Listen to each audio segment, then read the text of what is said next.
हुई शाम का ख्याल आ गया, हुई शाम का ख्याल आ गया। बंजारा बीट में आपका स्वागत है। मैं हूं ज्योति प्रकाश खरे। आज हम आपको एक ऐसी शख्सियत से मिलाने वाले हैं जो परिचय के मोहताज नहीं है। बुंदेलखंड क्या पूरे देश में उनकी कृतियों की चर्चा होती है। आइए मिलते हैं सीधा किशन सोनी जी से। नमस्कार जी नमस्कार। नमस्कार किशन जी, आपने बहुत कुछ बुंदेलखंड को भी दिया, देश को दिया। आपकी कला बहुत ही उल्लेखनीय है, बताएं अपने बारे में। देखिए, सबसे पहले तो हमने ये बुंदेलखंड की बीट भूमि में जन्म लिया, ये हमारा सौभाग्य है। और मैं इस मिट्टी के साथ जुड़ा हुआ हूँ, तो मेरा कर्तव्य भी है कि मैंने जहाँ जन्म लिया है और जो कुछ पाया है उस क्षेत्र से उसको बांटना चाहिए। तो कला के माध्यम से मैं काफ़ी कुछ बांट भी रहा हूँ। और चूँकि बुंदेलखंड में जन्म लिया है तो मैं बुंदेलखंडी ही हूँ, खास तौर से कहा। वैसे मैं राजस्थान का हूँ, लेकिन हमारे बुजुर्ग सारे राजस्थान से आए हुए थे, लेकिन हम लोग बुंदेलखंड में यहाँ हमारे माता पिता रहे, यहाँ हमने जन्म लिया, तो मैं अपने आप को बुंदेलखंड का ही मानता हूँ। आपकी रचना धर्मिता कब से शुरू हुई? कला की जी मुझे बचपन से शौक रहा। हमारी नानी जी बताती थी, मैं 3 वर्ष का था तो साइकिल बना करके उस पर एक आदमी बैठा दिया, इस तरह से पेंटिंग में करता था। उस समय तो सिर्फ पेंसिल चलती थी, आपको याद, वो बत्ती चलती थी। तो प्राइमरी स्कूल में जब मैं पढ़ता था तो उस ऐसे करता था कि 2 पहिए बना दिए, साइकिल बना दिया, उस पर आदमी बना के बिठा दिया, इस तरह से सब कुछ करता। तो बचपन से शौक। हम ये अगर कहें कि मुझे जन्मजात ये विरासत मिली है। मेरे फादर भी आर्टिस्ट थे, हालांकि वो इतना ज़्यादा नहीं करते थे, लेकिन शायद वो ब्लड से मुझे मिला और जन्मजात कला के प्रति रुझान रहा। तो इसको आपकी कला यौवनावस्था में कब आई? हाँ, एक वैसे तो सही कहावत ये है कि कलाकार जब बूढ़ा होने लगता है तब कला जवानों के लिए। सही मायने में तो ये है कहावत, क्योंकि वो एक्सपीरियंस इतना हो जाता है करते करते, उसके बाद में ही कला में वो निखार आता है। लेकिन वास्तव में जो निखार हमारे जीवन में आया है कला के प्रति और जो काम में जो निखार आया है, वो राम राजा सरकार के दरबार से आया है। ओरछा में आपने देखा वो चित्र मेरे लगे हुए हैं, तो वो चित्र जो है वो ऐसे थे कि जैसे राम जी का चित्र मैंने शुरू किया तो उनसे प्रार्थना की, उनके पास सामने बैठ करके आधा घंटे तक बैठा रहा, ध्यान लगाता रहा। क्योंकि हम बार बार ये विचार करते हैं कि प्रभु मैं पहला चित्र आपका बनाना चाहता हूँ, और राम जी का चित्र जो है मेरी औकात नहीं है कि मैं चित्र को बना सकूँ, लेकिन ये ज़रूर है कि प्रेरणा आपकी है, शरीर आपका है, चेतना आपकी है। आप जो प्रेरणा करेंगे तो वो चित्र बन जाएगा। तो फिर उसके बाद में जो चित्र में निखार आया है, इसमें कोई शक नहीं कि राम राजा सरकार के दरबार से ही मेरे चित्र में एकदम से निखार आना शुरू हुआ। उसके बाद में फिर मैंने पीछे मुड़ के नहीं देखा। कहाँ कहाँ आपके चित्रों की प्रदर्शनी लगी और कहाँ कहाँ आपको मौका मिला अपनी कला को दिखाने का? वैसे मेरी प्रदर्शनियाँ तो भारत के बहुत सारे शहरों में लगे हैं। हम उड़ीसा में भी गए हैं, गुजरात में भी गए हैं, पंजाब में भी गए हैं, केरल गए हैं, राजस्थान गए हैं, MP UP गए और आपके महाराष्ट्र गए हैं। बहुत सारी जगह मैंने लगाई हैं, और बॉम्बे में, पूना में, दिल्ली में, और ग्वालियर तो अपने पास में ही है, ग्वालियर में भी लगाई है। मुझे याद नहीं है कई जगह में। किसी तरह का गवर्नमेंट से या अलग से कोई आपको पुरस्कार से सम्मानित किए गए? देखिए, 1-2 बार ऐसा हुआ है कि मैंने कुछ माइक्रो पेंटिंग बनाई थी 82 में।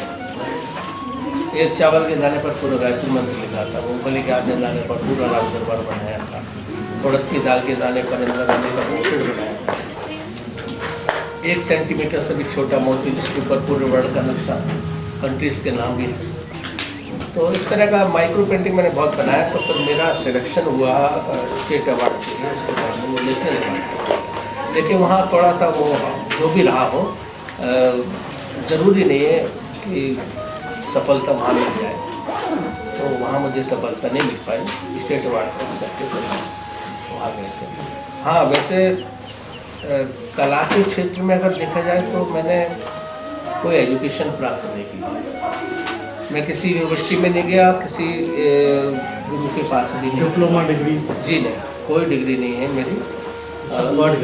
हाँ, सब ईश्वर की देन है और ईश्वर की ऐसी कृपा है, माता पिता का ऐसा आशीर्वाद है, क्योंकि मैंने अपने माता पिता को ही गुरु माना, मैंने किसी और को गुरु तो नहीं माना। क्योंकि उस समय एक समय ऐसा था जब हमारी आर्थिक स्थिति इतनी खराब थी कि हम अगर सुबह भोजन कर लें तो शाम का हमको बहुत इंतजार होता था कि अब कब पैसे आएंगे, कब हम बाजार से आटा लाएंगे, सब्जी लाएंगे या कुछ और सामान लाएंगे गृहस्थी का, और फिर खाना शाम को बनेगा। तो ऐसी स्थिति थी मेरी। ऐसे समय में कला का शौक़, और फिर हमने सोचा कि इसको गुरु बनाया जाए, तो प्रयास भी किया, लेकिन हतोत्साहित कर दिया गया मुझे। मैं नाम नहीं लूँगा, वो मेरे समय की बात है। और ये कहा गया कि आप नहीं सीख सकते, बड़ा मुश्किल है और महंगा तो शौक़ है ही है। तो फिर मैं घर पे आके अपनी माता जी के पास में फिर बहुत रोया, उनसे बात करी कि तैयारी में उधर सिखाने के लिए क्या किया जाए। उन्होंने मुझे एक ही मंत्र दिया कि आप ईश्वर को 2 अगरबत्ती लगाओ, बनाओ मिटाओ, बनाओ मिटाओ, ये आपका मंत्र है। तो मैंने अपने माता पिता को गुरु मान करके और फिर ये यात्रा मैंने शुरू की। अब मुझे ऐसा लगता है कि जो दर्द हमने सहा, हम नहीं चाहते कि आज की किसी पीढ़ी को वो दर्द मिले। हम नहीं चाहते हैं कि हमारे पास जो है हम लुटाने के लिए बैठे, जितना चाहो उतना लूट लो। मतलब आप अपना उत्तराधिकारी नई पीढ़ी को बनाना चाहते हैं? हम इन्हीं के बीच में तो जिंदा रहेंगे आने वाले समय में। देखिए, शरीर जो है वो नश्वर है, ये तो बहुत पक्की है। आज हम लोग हैं, कल नहीं रहेंगे, लेकिन जो कला हम लोग की है वो सब इन लोगों के बीच में ही रहेगी। तो ये जो है वो दर्द जो हमने देखा है, तो कला के क्षेत्र में तो जो संभव है मेरा, मैं ये चाहता हूँ कि मेरे द्वारा सबको फायदा हो, किसी को नुकसान ना हो। सोनी जी, एक रोचक सवाल, जैसा कि आपने बताया कि बहुत गरीबी की हालत में आपके दिन गुजरे। जी, अब अगर आज की पीढ़ी को इस इसके कैरियर पर मानकर आने को आमंत्रित किया जाए, तो आपको क्या लगता है, ये अच्छी पहल हो? नहीं, बहुत अच्छी होगी। देखिए, हमारे समय में इलेक्ट्रॉनिक मीडिया नहीं था, अभी आज के युग में है। तो कला के साथ साथ और अगर इसको भी अपनाया जाए तो बहुत सारी संभावना है आगे बढ़ने की, बहुत सारी संभावना है। अभी मैं मानता हूँ कि हमारे समय में क्या था, हमारे समय में तो मोबाइल भी उस समय शुरू में नहीं चले थे, ये भी बहुत समय बाद आए हुए। देखिए, अभी तो अब देखिए ना, ये इलस्ट्रेशन वगैरह करते हैं और आपके जो पब्लिकेशन वगैरह का काम होता है, सब में कंप्यूटर काम है। आर्ट का काम तो हर जगह है। आप फैशन डिजाइनिंग करोगे तो आर्ट का काम है, आर्किटेक्ट का काम करना चाहोगे तो भी आर्ट का काम है। तो आर्ट को आपको हर जगह चाहिए ही चाहिए है। तो अगर इसके माध्यम ये आर्ट भी साथ में हो और साथ में आपकी एजुकेशन भी हो, तो सोने में सुहागा है। एक दिलचस्प सवाल है, आमतौर पर पूछा जाता है इंटरव्यू के दौरान कि आपकी आज की स्थिति को देखते हुए आप अपनी इंस्पिरेशन किसको श्रेय देते हैं इस कामयाबी को? नहीं, मैं तो पहले भी कह चुका हूँ, अभी भी कह रहा हूँ कि भले अभी माता पिता मेरे नहीं हैं, दोनों ईश्वर के नज़दीक पहुँच गए हैं, लेकिन जो कुछ मिला है मुझे मेरी माँ से मिला। आपकी जीवन संगनी का आपकी कला में क्या योगदान है? बहुत ज़्यादा। देखिए, आज हमारी शादी को कम से कम 40 वर्ष हो गए हैं, और 40 वर्ष में हम लोगों ने आपने कभी तू में नहीं की। और यहाँ तक कि वो समझते इस बात को कि कला के क्षेत्र में कितना त्याग है, कितना बलिदान है, तो पूरा सपोर्ट करता है। आर्टिस्ट हैं? नहीं, आर्टिस्ट नहीं है। देखिए, एक दिलचस्प बात आपको बताता हूँ। वैसे मेरा मानना है कि कलाकार पैदा होंगे, लेकिन आज के युग में कुछ टेक्निकली काम ऐसे होते हैं जिससे कलाकार बनाया जा सकता है। मैं एक बार एक कैंप में गया था पूना, वहाँ वाइफ भी साथ में गई। तो उन्होंने देखा इतने आर्टिस्ट लोग काम कर रहे हैं और आप भी काम कर रहे हो, मैं बोर हो रही हूँ, मेरे लिए कुछ होना चाहिए। तो मैंने कहा अच्छा मैं आपसे काम कराता हूँ, करोगी आप? तो बोले मैं करूँगी काम। हमने कहा क्या करोगी? बोले आप बनवाओ पेंटिंग, कैसे बनवाओ? तो मैंने कहा अच्छा ठीक है, आप ऐसे करो, कैनवास हम आपको दिलाते हैं, कलर दिलाते हैं और कुछ उनको लाइन वगैरह बता दी। उसके बाद में बता दिया कि ये कलर यहाँ करो, ये कलर यहाँ करो, और एक पेंटिंग तैयार हो गई। तो टेक्निकली जो काम होता है वो ट्रिक होता है, मैथमेटिक्स की तरह वो ट्रिक होता है, सूत्र। जी हाँ, तो वो जो ट्रिक जो होती है उससे कलाकार बन जाता है, लेकिन वास्तविक कलाकार तो पहले। आर्ट्स के फील्ड में हमने देखा ज़्यादातर बेटियां इसमें ज़्यादा रुचि लेती हैं। जी हाँ, क्या आप मानते हैं ऐसा और क्यों है? हाँ, मैं भी देखता हूँ, मेरे पास भी जो बच्चे आते हैं, बच्चे भी आते हैं, बच्चियाँ भी आते हैं, लेकिन बच्चों की तादाद कुछ ज़्यादा हो जाती है। कला के प्रति उनका रुझान है, उनकी रुचि है, क्योंकि कला यानी सौंदर्य, और सौंदर्य जो होता है वो श्रृंगार रस में बहुत ज़्यादा होता है, और वो माध्यम है उनका। सौंदर्य जो है वो नारी का माध्यम है, तो आकर्षण तो कला के प्रति रहती है। तो इसलिए मैं समझता हूँ कि अपेक्षा पुरुष के महिलाएं इस तरफ ज़्यादा आकर्षित होती हैं और उस कार्य को ज़्यादा करती हैं। सौंदर्य की बात आई तो ये बात तो आपसे पूछना लाजमी बनती है कि आमतौर पर देखा गया है कि जो भी आर्टिस्ट होता है वो आमतौर पर नारी को ही उकेरता है। हाँ, ऐसा क्यों? ये बिल्कुल सही बात है। प्रकृति देखिए अपने आप में परमात्मा ने जो प्रकृति संरचना की है वो तो अभूतपूर्व है, इसमें कोई शक नहीं।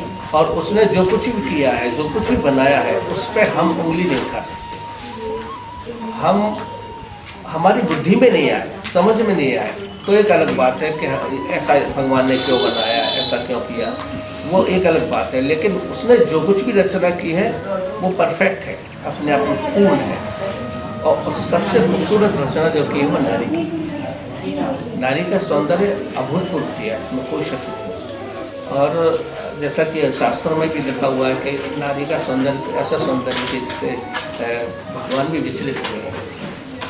हाँ, आपके इस कार्य में दो बातें होना बहुत जरूरी है।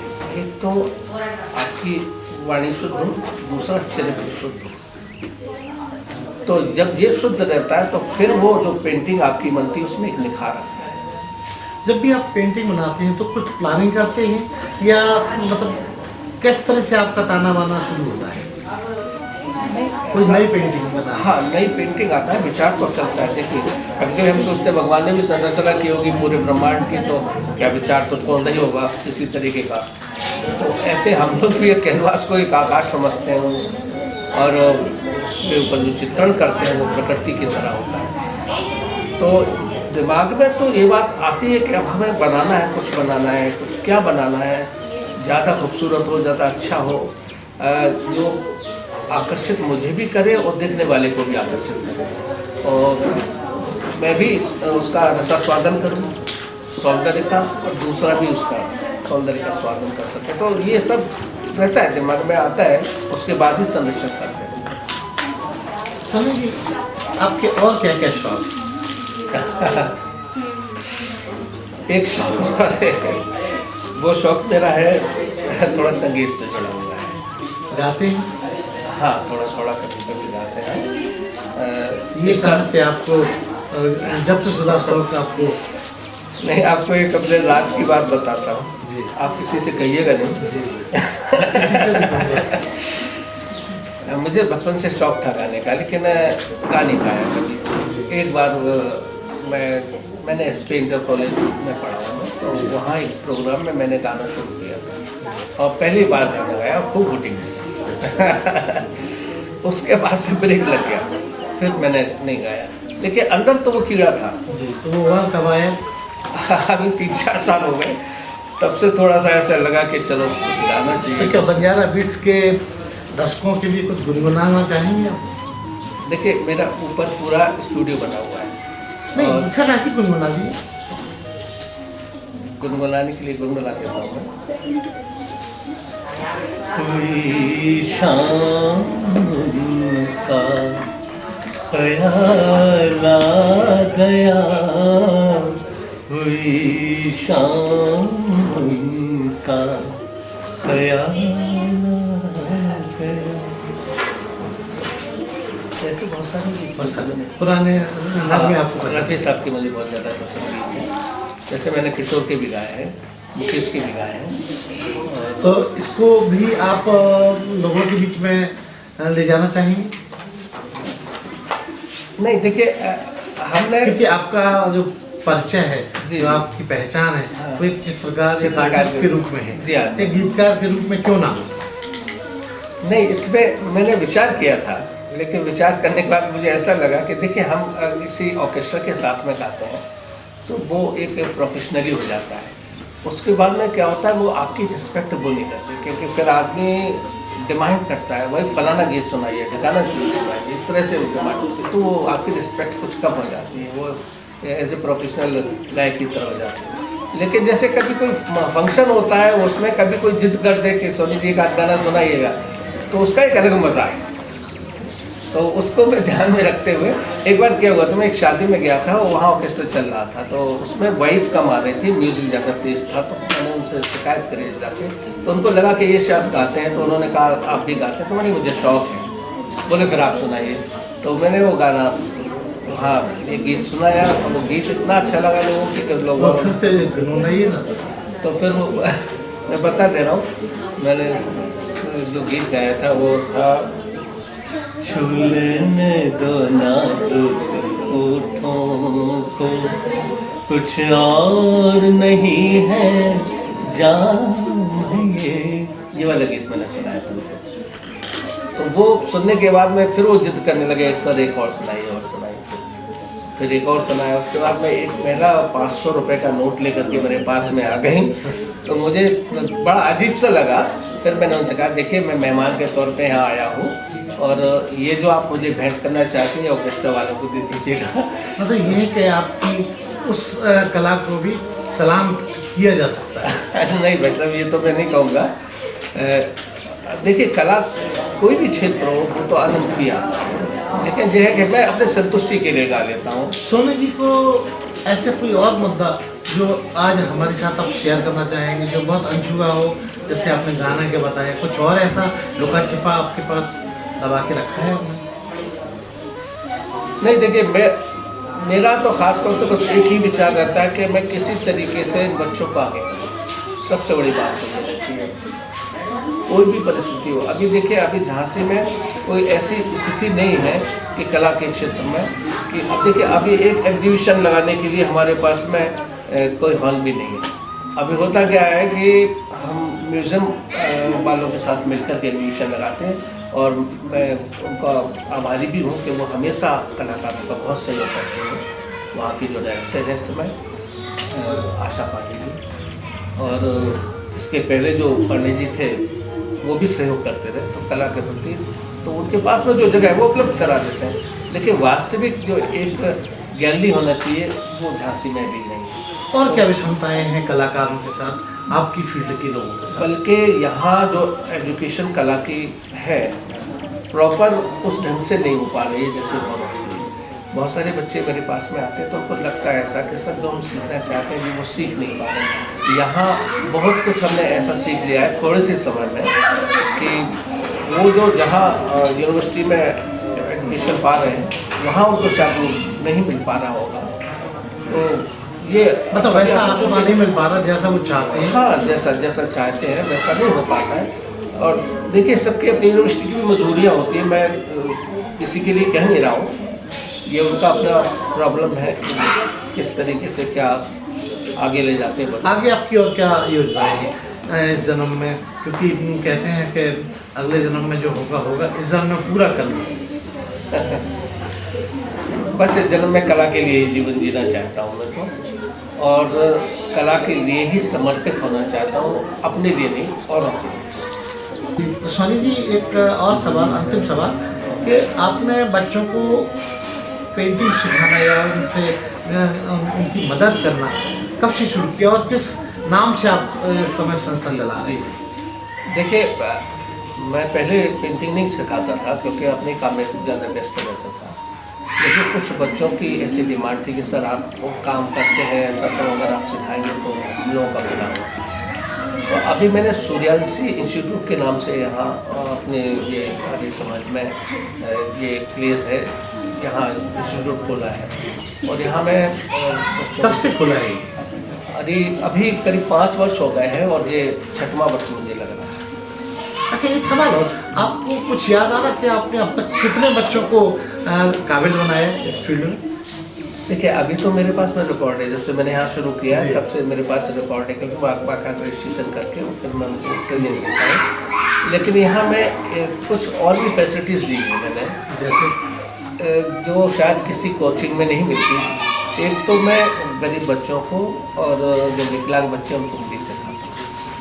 अच्छा। हाँ जी, हाँ। दूसरा, जैसे कोई बच्चे हफ्ते 10 दिन के लिए बाहर जाते हैं तो फिर मैं उनकी डेट बढ़ा देता हूँ।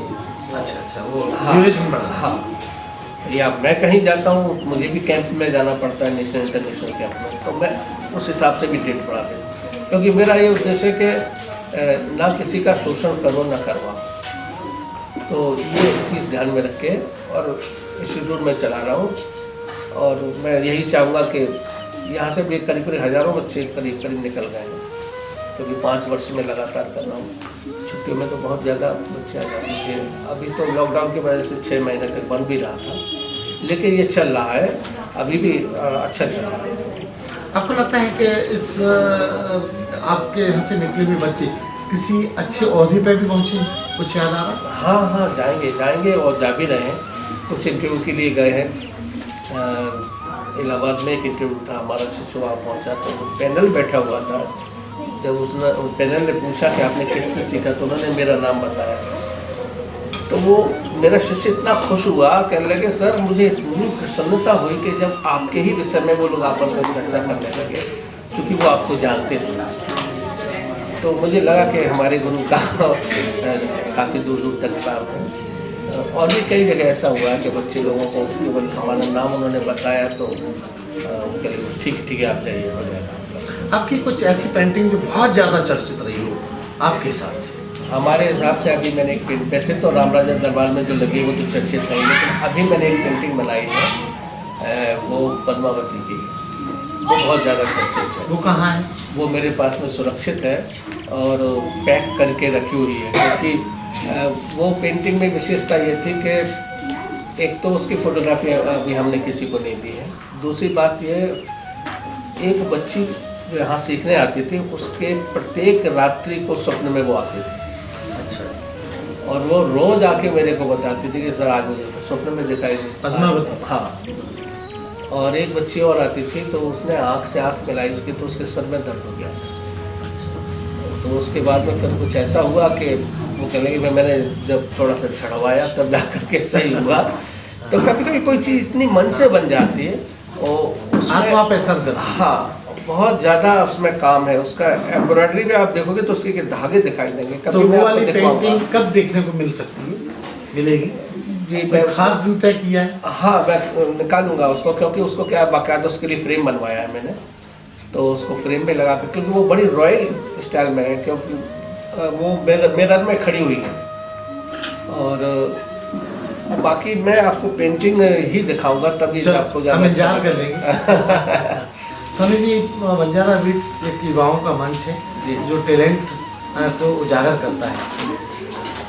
अपने माध्यम से आप नई पीढ़ी को क्या संदेश देना चाहेंगे? हमारे चैनल नई पीढ़ी से हम यही कहना चाहेंगे कि वो जो भी कार्य करें, मतलब सबसे बड़ा समय कौन सा, सबसे बड़ा व्यक्ति कौन सा, सबसे बड़ा कर्म कौन सा।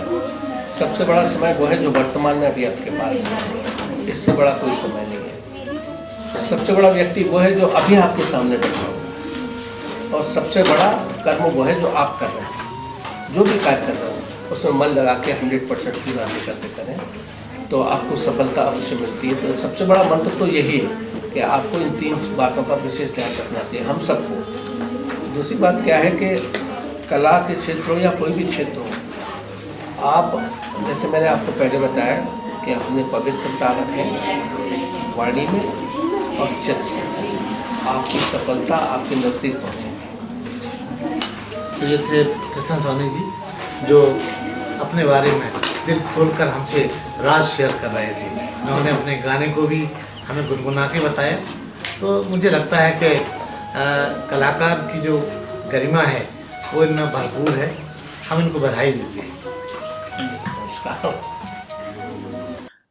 अरे हाँ, इस चैनल को लाइक और सब्सक्राइब करना ना भूलें। देखते रहिए बंजारा बीट्स।